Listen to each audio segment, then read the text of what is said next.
Selamat datang di channel YouTube Borin Vlog. Di kesempatan ini saya akan mengulas mengenai sejarah asal-usul kota Pontianak. Kota Pontianak yang ada di Kalimantan Barat, serta asal-usul kenapa bernama Pontianak.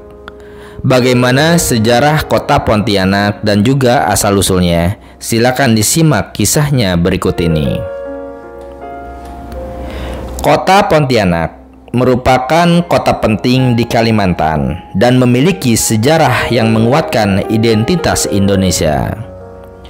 Statusnya sebagai ibu kota Provinsi Kalimantan Barat, kota Pontianak ini juga dikenal dengan nama Pinyin atau Kundian oleh etnis Tionghoa di Pontianak. Julukan yang paling khas dari Pontianak adalah kota Khatulistiwa karena dilalui garis lintang 0 derajat bumi. Di utara kota ini, tepatnya Siantan, terdapat Tugu Khatulistiwa yang pertama kali dibangun pada tahun 1928 pada tempat yang dilalui garis lintang 0 derajat bumi.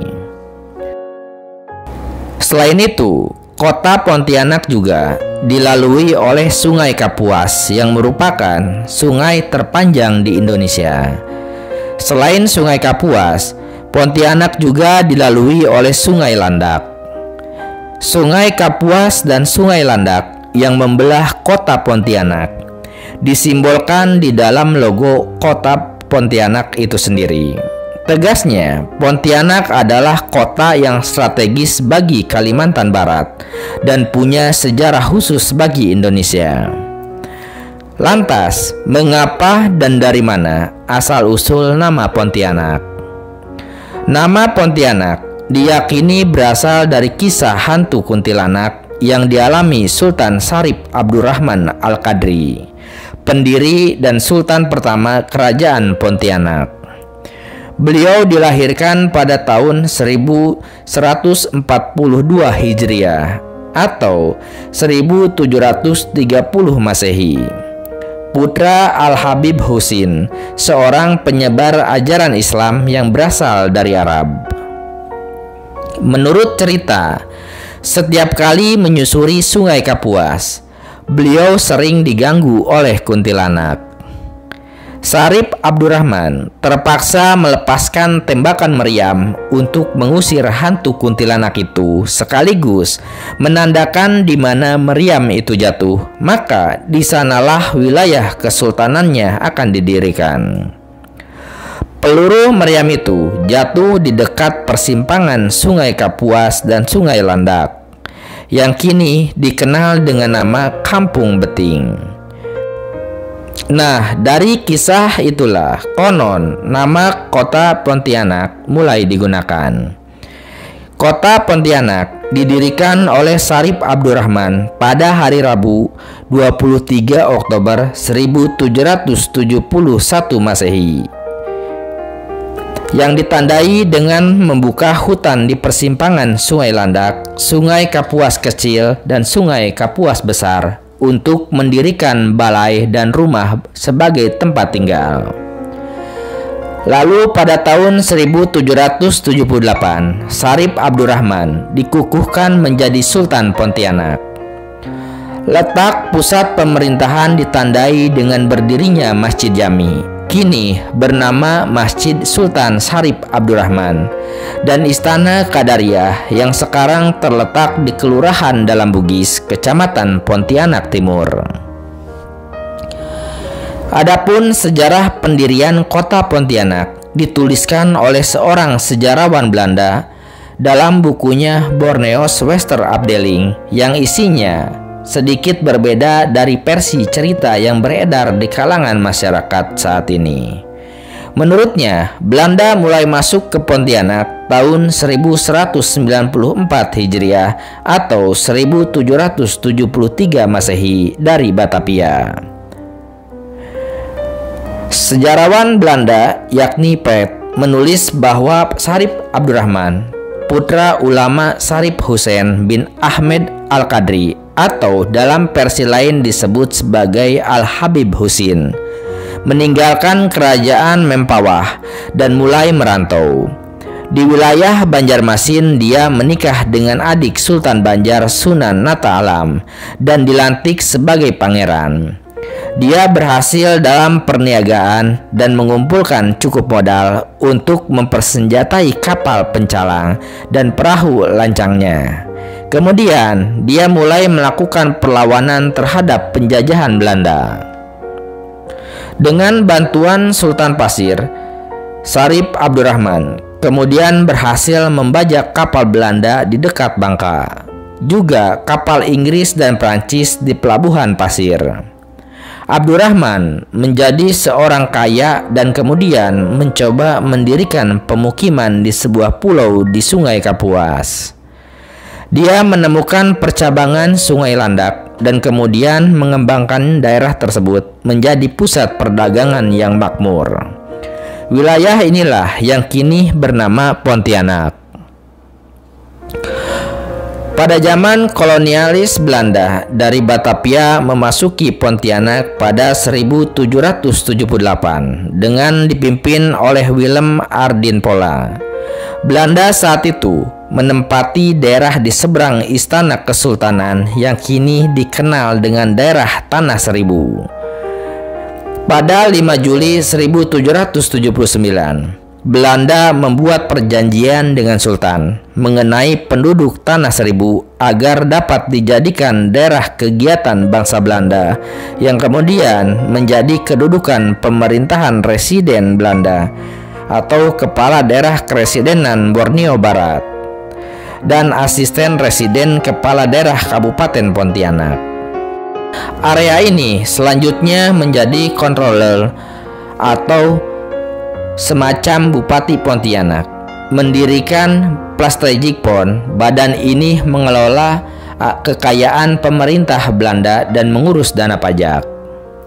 Kemudian berganti nama menjadi Shinjo pada masa kependudukan Jepang di Pontianak. Lalu berdasarkan Besluit Pemerintah Kerajaan Pontianak pada 14 Agustus 1946 yang disahkan menetapkan status Pontianak sebagai Stadtgemeente. Raden Supardan ditunjuk menjadi Sahkota atau pemimpin kota saat itu. Jabatan Supardan berakhir pada awal tahun 1948 dan kemudian digantikan oleh Hidayat. Kemudian pusat kota dipindahkan ke Pontianak yang awalnya berasal dari Sanggau pada 1 November 1945 dan menjadi suatu wadah kebangkitan Dayak pada 3 November 1945. Sekitar 74 hari setelah proklamasi kemerdekaan Indonesia.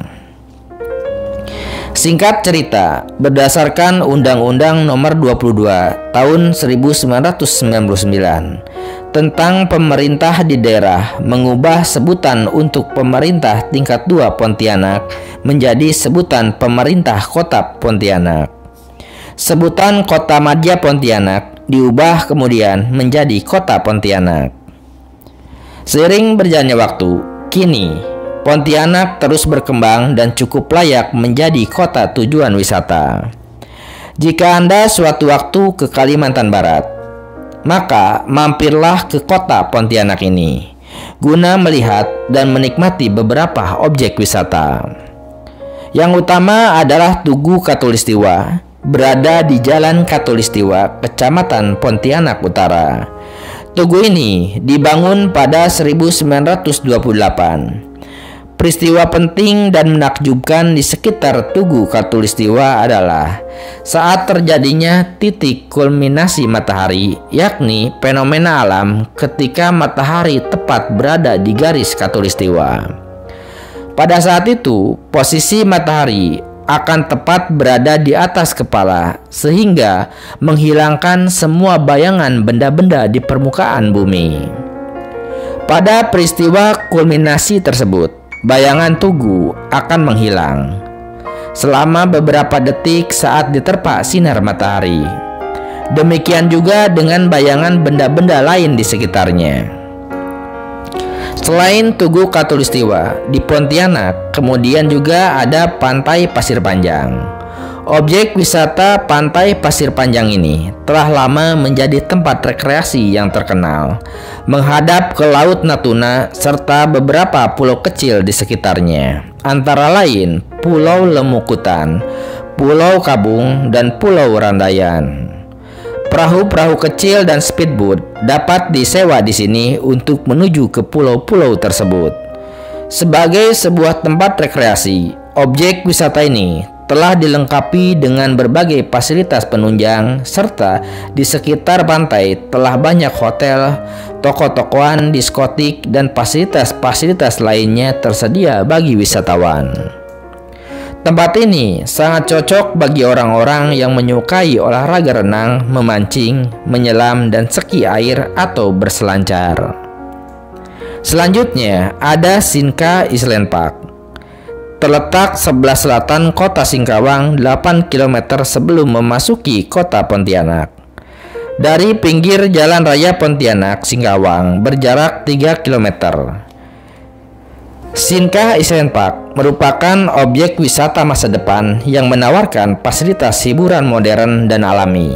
Kawasan wisata tepi pantai ini menyajikan pemandangan pantai dan hiburan lainnya untuk keluarga yang ditopang dengan berbagai fasilitasnya, seperti delman maupun kuda bagi pengunjung yang dapat disewa untuk mengelilingi taman rekreasi ini. Lalu yang tak kalah menariknya adalah Taman Bukit Bougainville. Merupakan taman bunga yang terletak di sebelah selatan, tepatnya di Desa Sijangkung yang berjarak sekitar 6 km dari kota Singkawang.